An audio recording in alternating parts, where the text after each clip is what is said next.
Couple things before we get started. Alan Ankers has having surgery to remove a tumor at UVA. When is that? I'm not sure when that surgery is going to be. Today. Okay. It's right there. So be sure and keep him in your prayers. Mike has had a stent put in, and he will be returning home tomorrow to a new apartment that the girls are currently setting up as we speak. Ralph is out of bed and moving reluctantly.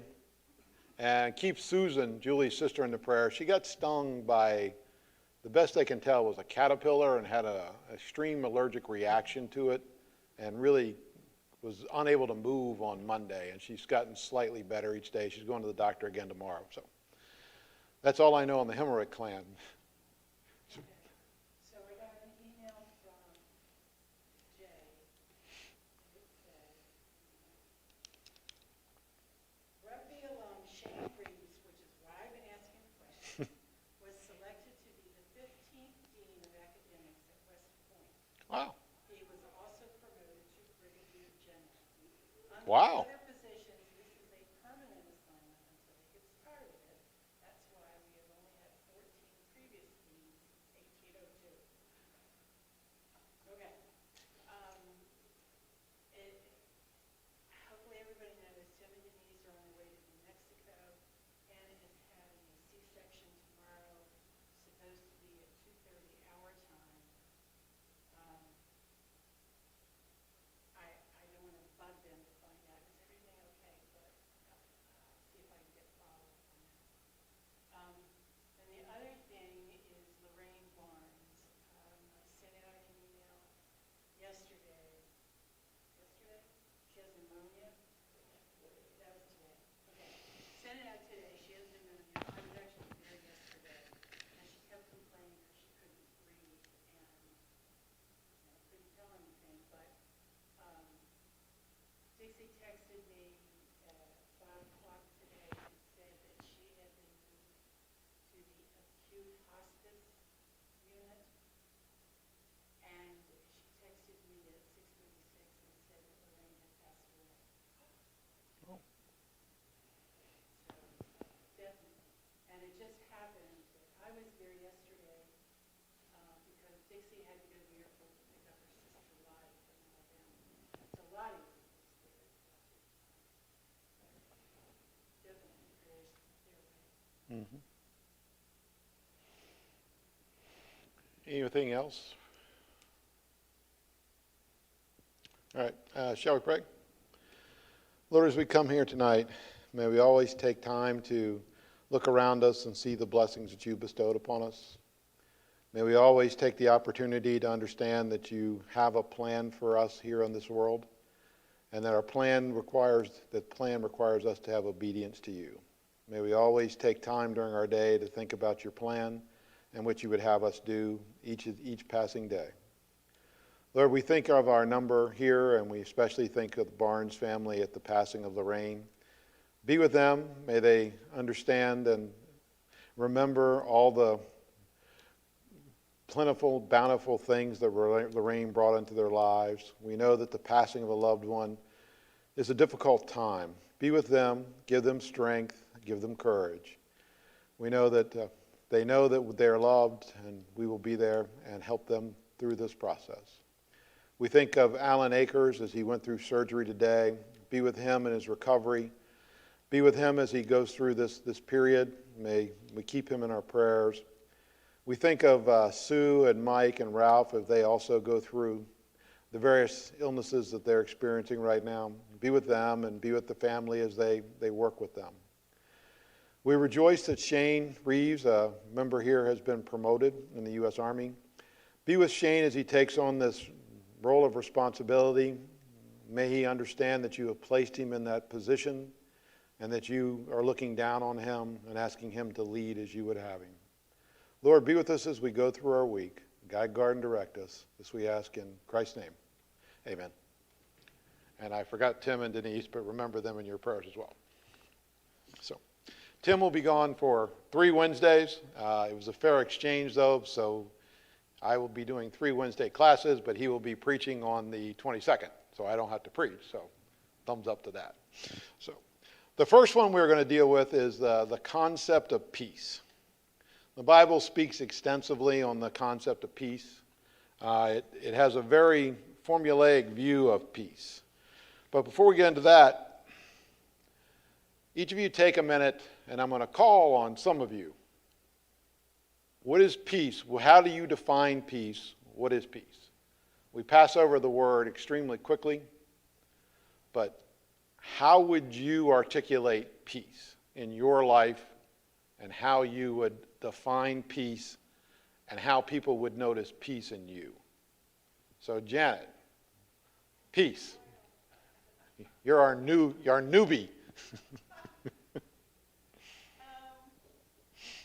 Well, I don't think it's what most people talk about, absence of conflict and everything's happy and no problems and, life just isn't like that. If you wait for that, then that's your definition. It's not going to happen. And to me, it's an acceptance, an understanding and acceptance. It allows you to be able to, to take what comes your way and to deal with things appropriately without losing sight of, God is our anchor. So we get through that. That doesn't mean I'm not suffering through something, some kind of anxiety now, but it helps to know that He's my anchor. It's all going to work out. Yeah, and I think a Christian would have a much different definition of peace than a non-Christian. If you think through your life, when you think of someone who is at peace, it's a hard group to come up with.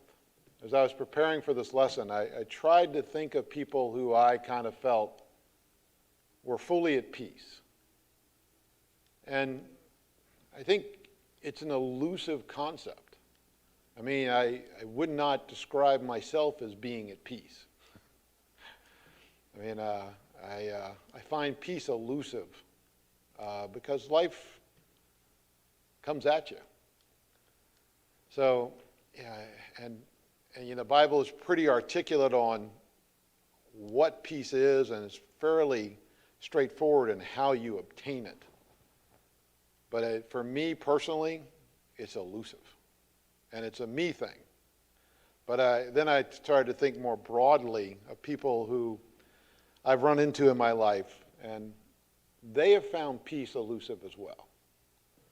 And I think, as you think through the Bible, and let's just take Jesus off the table, who is at peace? Who in the Bible do you think was at peace?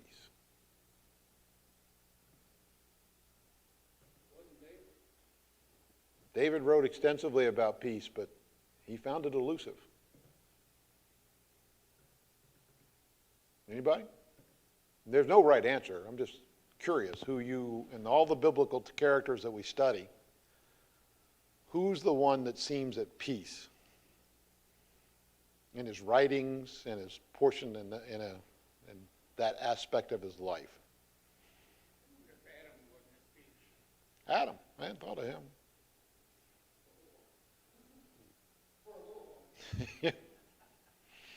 Till Eve came along. Just kidding. Exactly. I'm free. I'm at peace. But go ahead. Paul, and later. In spite of all the things that happened to him, I think he had so much confidence in his faith and what Jesus did and God that he always had peace. Yeah, Paul, especially in his later writings, clearly has come to grips with the role that Christ has given him. And he's okay with it. You can tell in his writings that he has come to an understanding. The other person whose writings really, to me, express someone who, as life has kind of presented itself to him, his writings clearly articulate he's come to peace with it, is Peter. If you read 1st and 2nd Peter, you clearly understand that Peter has changed. And he understands what's ahead of him, and he understands what's expected of him. But you look at each of them in their lives, as we understood it in the Bible, there was a turning point for each of them. Clark?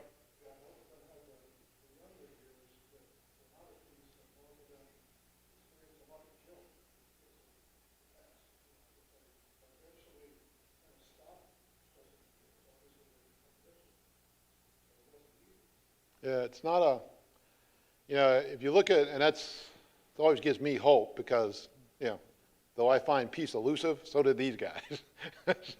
so, yeah, it's very clear that, with the two people we just mentioned, Peter and Paul, we don't know exactly, in Peter's case, what transformed him. I mean, as you read him through Acts and you read him through, obviously, the Gospels, Peter's not at peace. Jenna? Every year in December, people, we always like our platitudes, and one of the popular ones is peace on earth, and yeah, I think the world wants to view that as again, absence of conflict, absence of war. Can't we all just get along and be happy? But yeah, the examples of Peter and Paul, I think they take that scripture out of context. When it says, Right. when it talks about peace on earth, it's talking about God sends Jesus here to bring peace between man and God. He's bridging that gap, and that's the piece that Peter and Paul found is being able to mature to the point to recognize, if they could accept their fate, the imprisonment and the death at the hands of the Romans, they could accept that because of Jesus' death and that reconciliation. Mm-hmm. Legion. Mm-hmm. We found him clothed and in his right mind. Okay. He didn't have, certainly wasn't a peace. Right. Yeah, the man who had the demon sent off. You don't have to turn there. I'll just read it. But Jesus is coming kind of to the end of his ministry here on earth in John 16. Just as he is, for lack of a better word, having kind of his last private session before Gethsemane with his disciples, and John 16. And just kind of starting in verse 29. Then Jesus said, now you are speaking clearly and without figures of speech. I'm sorry. Then Jesus' disciples said, now you are speaking clearly and without figures of speech. Now we can see that you know all things, and that you do even need to have anyone ask you. You don't even need to have anyone ask you questions. This makes us believe that you came from God. So the disciples are at that point with Jesus where they kind of had a big aha. They said, Jesus, at least you're not talking in riddles to us anymore. We've been kind of studying that as we go through Mark in our studies on Wednesday. Jesus isn't real clear with them. And my personal opinion is we're kind of hard on them. If we'd have been there and Jesus had been basically taking everything that we have been taught throughout our entire lives by the Pharisees and the scribes and turned them 180 degrees and told us parables that vehemently disagreed with everything we've been taught by our leaders, I'm not sure we'd have understood very well. So, Jesus does talk about their lack of faith and their lack of understanding, but I got to be honest with you, I'm in their boat. I probably wouldn't have understood what he meant. But he's coming towards the end of his life here, and his disciples have finally said, we get it.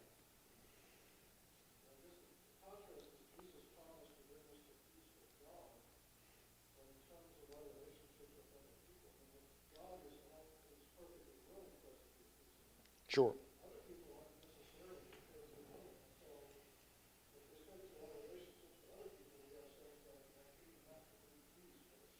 Mm-hmm.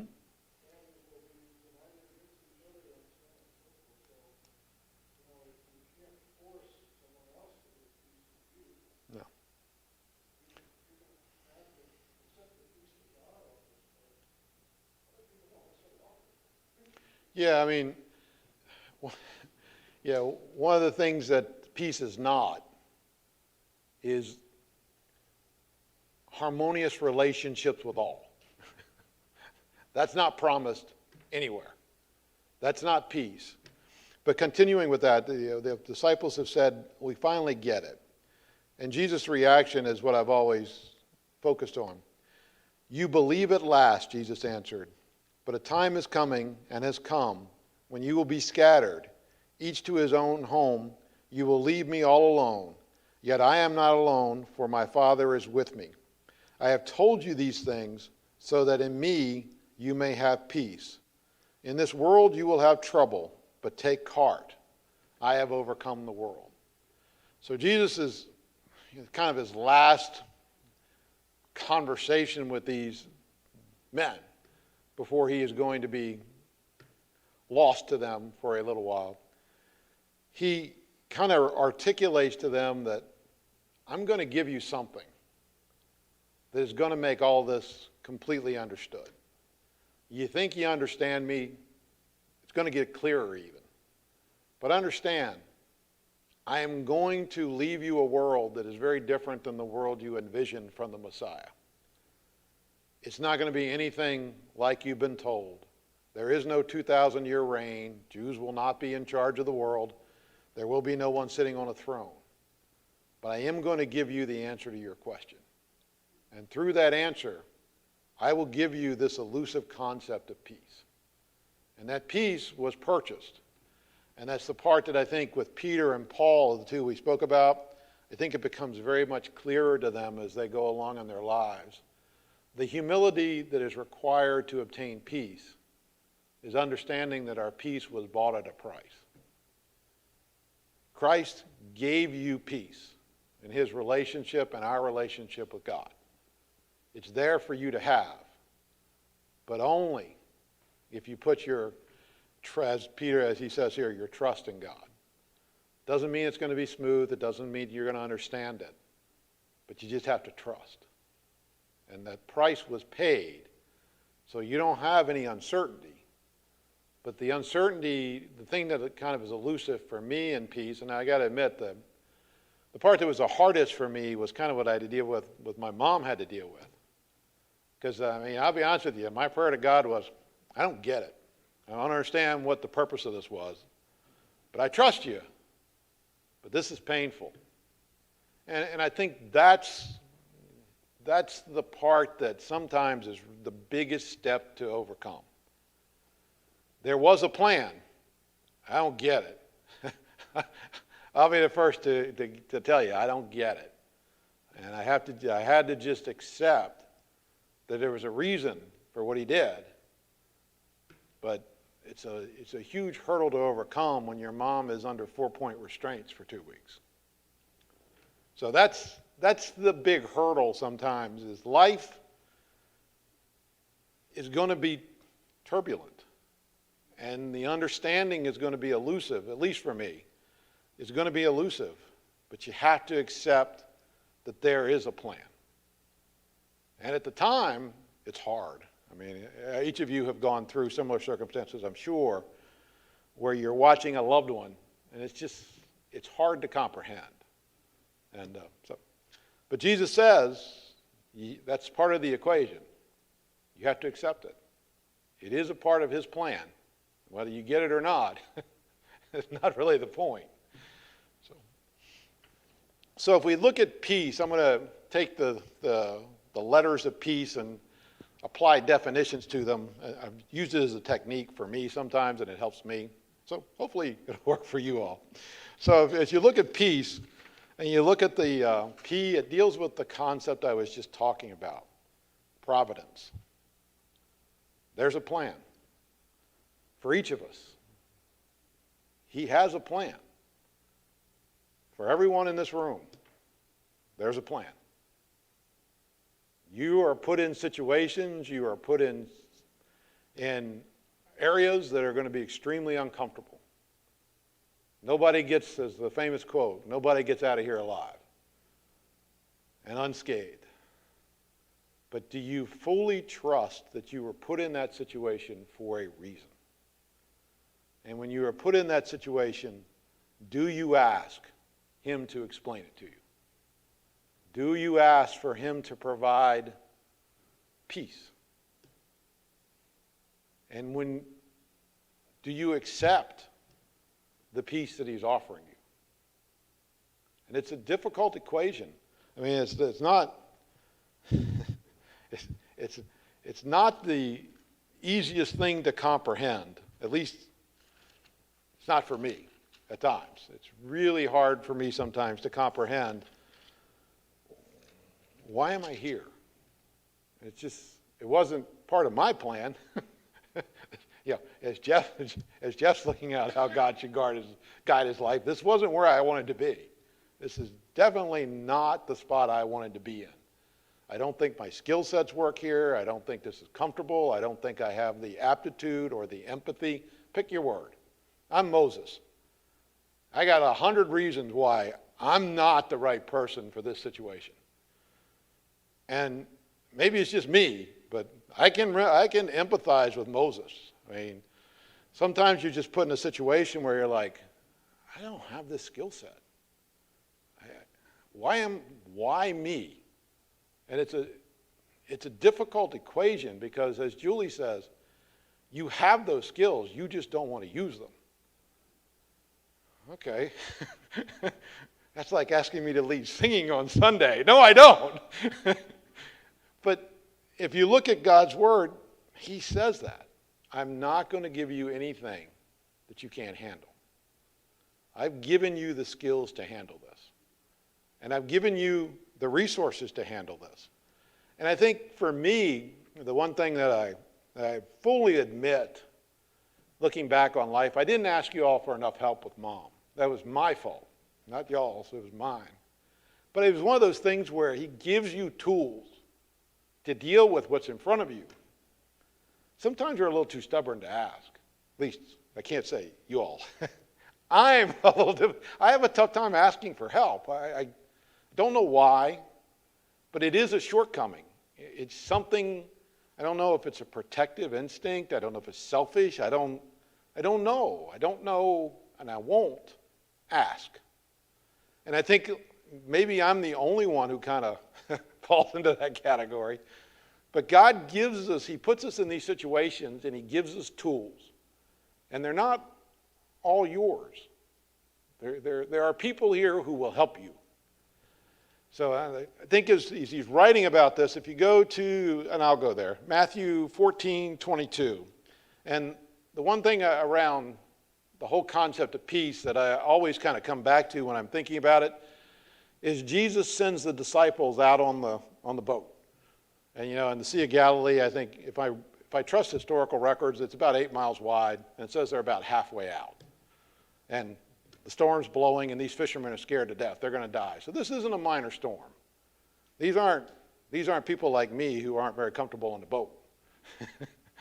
These people are fishermen, and they've been through this before. And they're halfway out, and they're going to die. That is their thoughts. And Jesus is off praying, but he sent them off. He knew what he was sending, he knew what he was sending them into. And he knew what his reaction, what he was going to do. And he says, immediately Jesus made the disciples get into the boat and go ahead of him to the other side while he dismissed the crowd. After he dismissed them, he went up into the hills by himself to pray. When evening came, he was alone, but the boat was already a considerable distance from land, buffeted by waves, because the wind was against them. Then, during the fourth watch of the night, Jesus went out to them, walking on the lake. And that's when I think of the concept of peace. I wonder if there was anybody in that boat who knew Jesus was going to save them. Because think about how you'd react. If you know Jesus is going to walk on the water and come get you, you're pretty calm. These guys don't. That's not them. But transposing that on our lives, when we're in the rough seas, do we know Jesus is going to come get us? Doesn't mean he's going to take it away from us, but he's going to look out for us. He has that plan. The providence is there. He knows what he's doing. You don't have to like it at this particular point, but he is going to save you. And that's his definition of peace. All of this is, as he said, this is a vapor, and then it's gone.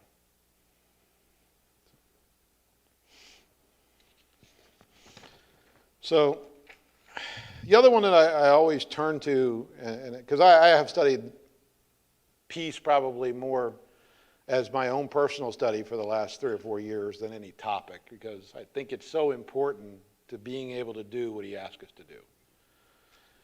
And it's something I find elusive. So I find it to be an interesting point of discussion for me anyway. So if you go, I'm going to turn to Romans 8:28.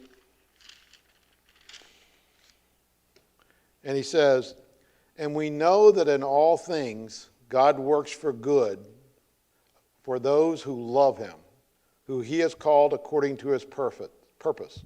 For for those God foreknew, he also predestined to be conformed in the likeness of his Son. So I think, and once again, maybe it's just me, but there's nothing here that he hasn't ordained for you. And it's understanding that and being able to accept that is where you attain peace. But that is maybe, once again, I say, I don't want to say things with certainty because maybe it's just me. I struggle with that.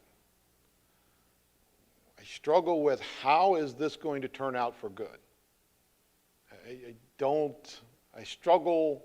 He tells me it's going to, and I should have enough faith to know that's how it's going to be.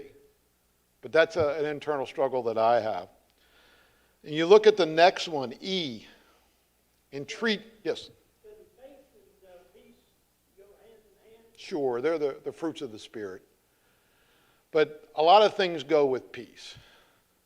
You can have faith and still not have peace. You can have faith, but still struggle. So, give me people who had faith, who weren't at peace. There's all kinds of them in the Bible. David said over and over again, you are my Lord, you are my shepherd. Okay? Said it. You read the Psalms, he gets it, Marshall. He has faith that there's a God, and he knows that God has providence in his life. But he didn't have peace. If there's a member of the Bible who did not have peace, it was David. And he was the one that said that he was in Jesus' likeness. But he didn't have peace. I think they go together, but I don't think just because you have faith, you have peace. And you go through the Bible with the men of faith, and they struggle with peace. I mean, Abraham struggled. He's probably the closest we come to someone who actually has the ultimate faith. But he struggled with kind of what was God's plan for him. So, other thoughts? Think about before Jesus says he was going, as he was carrying the cross out, or, right at the base of the cross. Mm-hmm. Not my will, Father. Right. He wasn't glued, he wasn't attached to the world, to this world. He was Right. attached to God.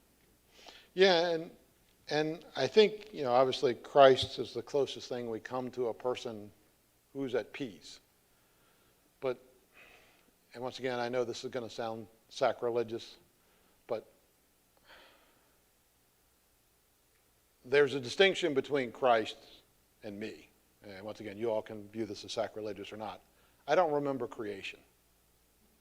I don't remember sitting at God's right hand. I don't remember God's thoughts. Jesus did. So I'm in this other realm here where I have faith, but I don't remember what Jesus remembered when he was walking this earth.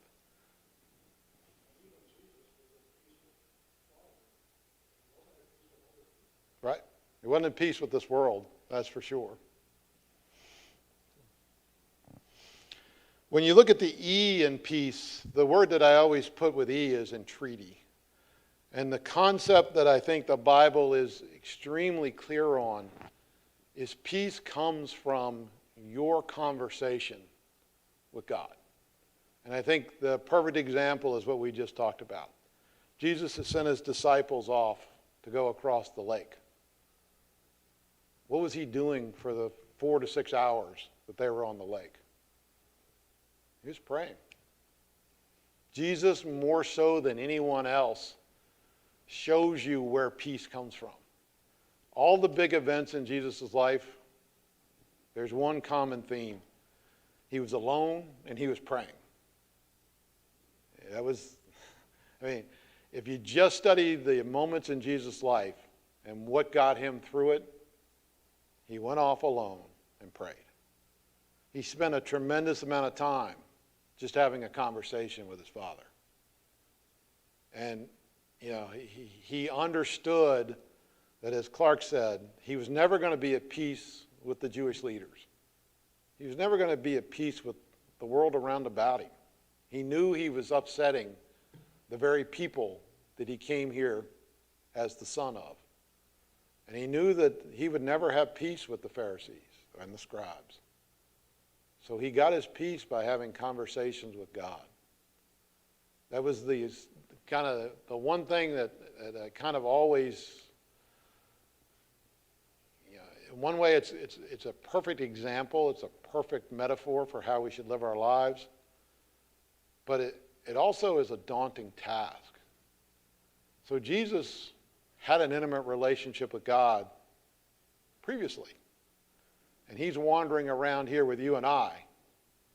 And he has a perfect knowledge of God. But yet he goes away for hours and prays. We don't have that perfect knowledge, and we don't spend near as much time in prayer as he did. We need it more than he ever would, but yet we don't come anywhere near, I shouldn't say we. I don't come anywhere near his example. I can't tell you a time in my life when I spent 4 hours straight praying. Hadn't happened. Jesus did it multiple times in his life. Multiple times. And it's almost like he's got a formula for us. And in the case of Jeff's too hard-headed to take advantage of the tools he's given us. And it's a kind of a recurring theme sometimes when I examine my life and this concept of peace. It's there. The thing that stands in the way of it is me. So as you think of the concept of peace, I think entreaty is probably a good word. Hebrews 7:25 says, he sees you and he is entreating the Father on your behalf. So all you have to do is turn to him. I always like the concept that he takes my inadequate prayers and he converts them. He can read what's on my heart and he communicates them in a way that is meaningful to the plan that God has for me. But the key concept has to be in that prayer. Do we accept that plan? Do we accept what God has in store for us?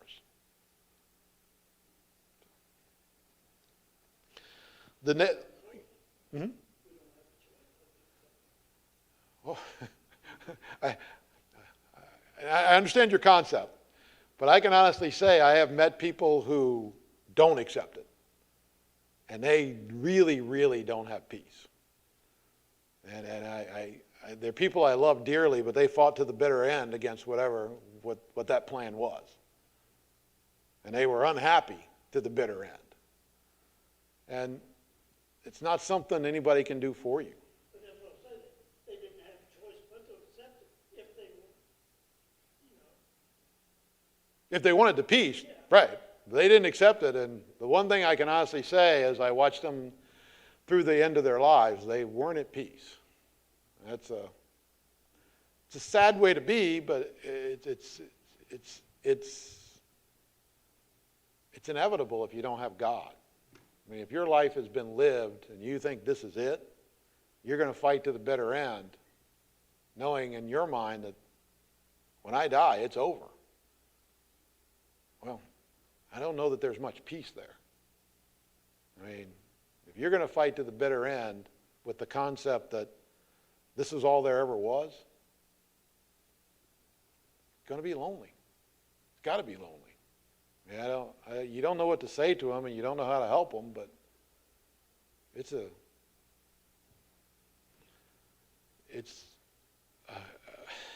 I can't imagine it personally, but it's got to be a helpless feeling. So, for the A, I've always used the word assurance. So if you kind of go through this, God has a plan for us. He gives us a vehicle to obtain,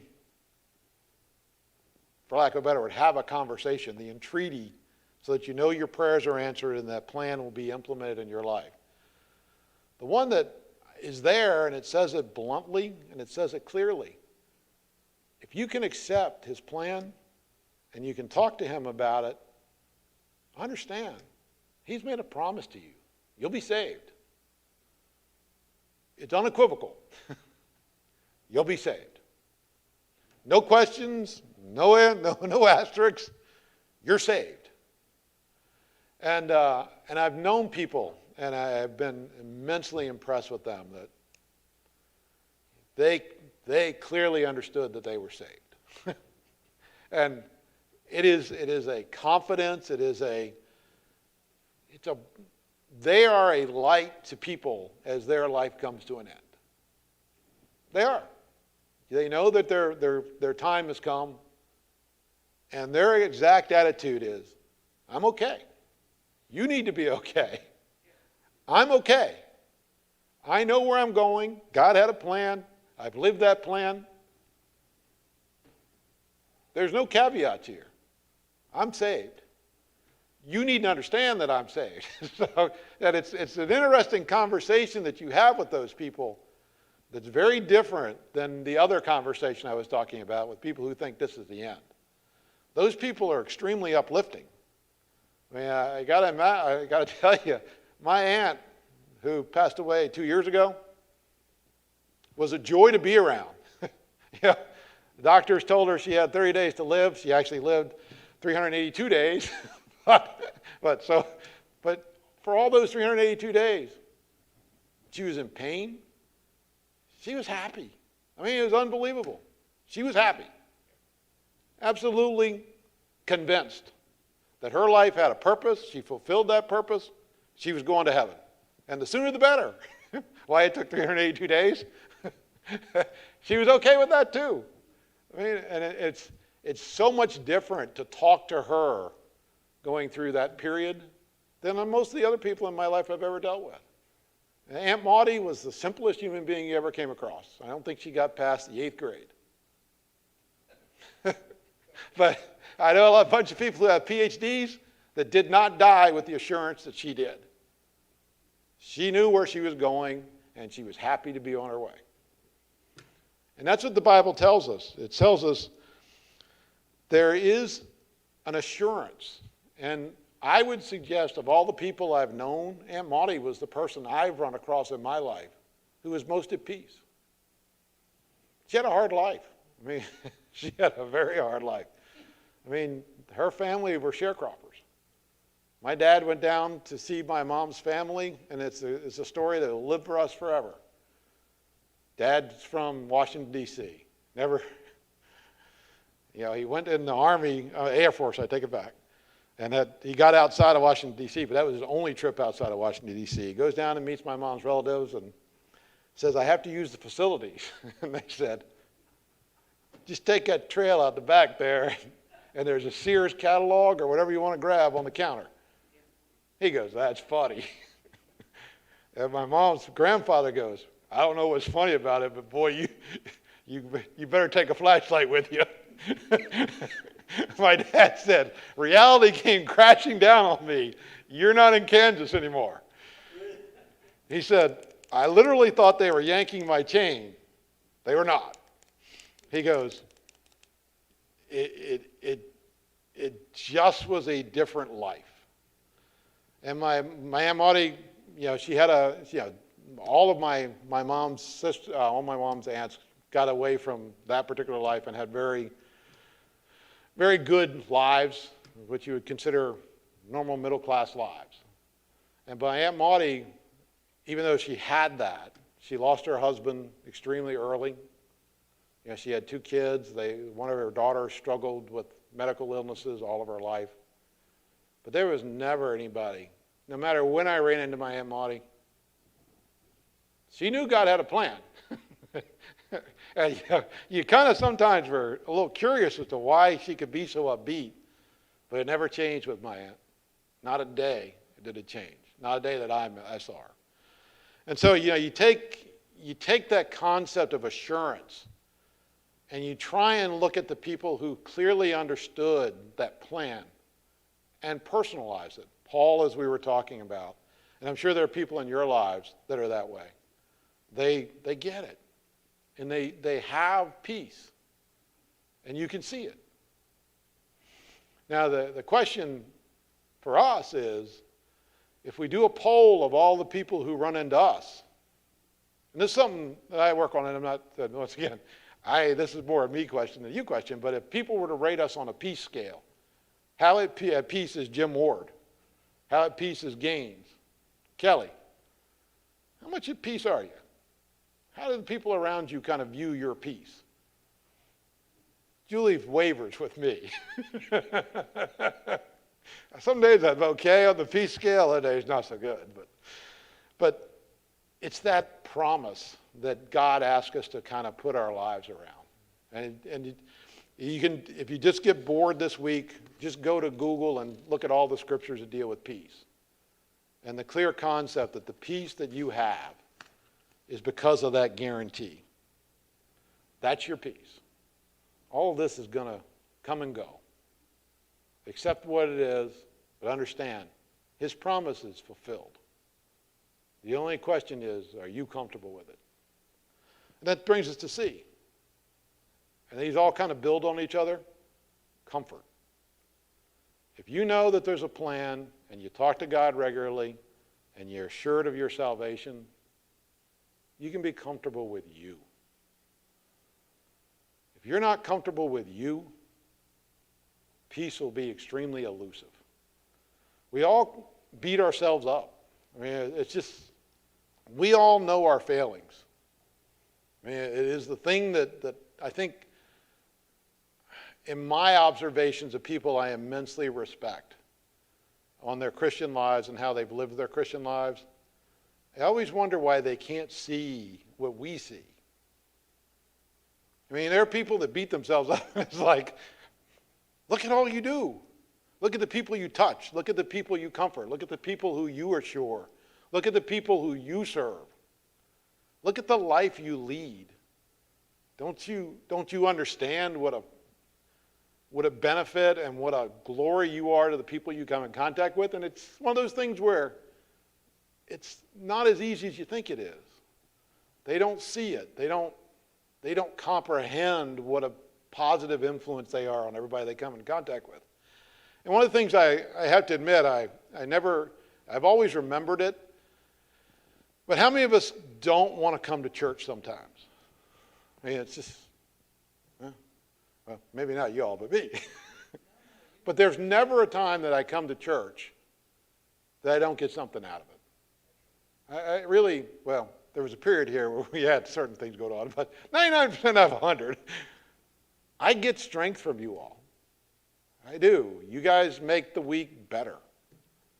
It's just, you don't have to say anything. You're here, you participate, you're there to help. And that is the comfort. And I think sometimes we miss out on that.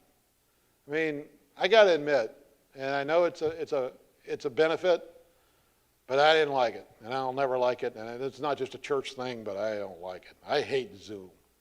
I can tell you right now, If I'm never on another Zoom call, my life will be more at peace. I despise Zoom. Always have. When you're a consultant, one of the things you need to get out of life is not the words people are saying. They're meaningless 99 times out of 100. I need to know what you're doing. I need to see your body reaction. I need to see how your facial reaction. I need to see if you're engaged. I need to see whether or not you're nodding your head. On Zoom, people hide that stuff. When you're sitting there in front of them, it's really hard to hide that. Because you tense. Your eyes squint. You grab a pencil. You click on a pen. People do stuff. And those are answers to your question, not the words that come out of their mouths. Trust me. As a consultant, the words that come out of your mouth had very little meaning to whether or not I was successful. If you weren't comfortable with me and my team, you weren't going to hire me again. And I got to define ultimate failure for you as a consultant is one project and you're gone. You got to hire me multiple times because that's how I make money. And if you don't like me, chance of you hiring me over and over again, not terrible, not great. It's just not a good equation. So I think for us, I think we minimize the time that we spend together. And I think we kind of minimize the impact we have on each other. And I'm out of time, so I'm going to give you E, and you can stay it on your own. Expectation. My aunt understood expectation. She couldn't wait to get to heaven. I mean, that's it. Do you eagerly await that time? And that's hard, because I can't imagine I'm there yet. Now, once again, it could be over today, and I get that. But that eagerness to meet God, though there, I kind of like to hang out with you all for a little while longer. So it is one of those things where that peace gives you the ability to anticipate and be eagerly awaiting your salvation. Any other questions or comments? We're out of time. And Marshall says I'm way past time because I'm looking at that clock. So, well, thanks for being here.